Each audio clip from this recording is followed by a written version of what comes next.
سبحان الله، سقط هذا العصفور أثناء الطيران وفقد على ما يبدو أنفاسه.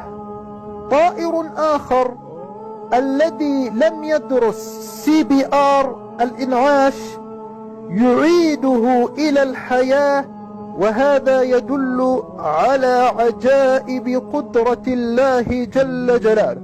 بالله عليك راقب هذا المقطع وسبح الله جل جلاله واذكر الله جل جلاله، لأننا الذي نرى من هذه الآيات هذه آيات من الله جل جلاله، وهذه معجزات من الله جل جلاله.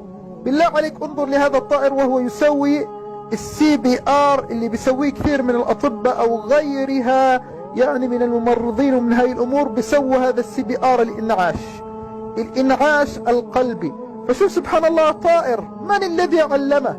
من الذي علمه أن يفعل مثل هذا الفعل؟ بالله عليكم من؟ إنه الله جل جلاله، إنه الله، وحدوا الله، لا إله إلا الله، لا إله إلا الله.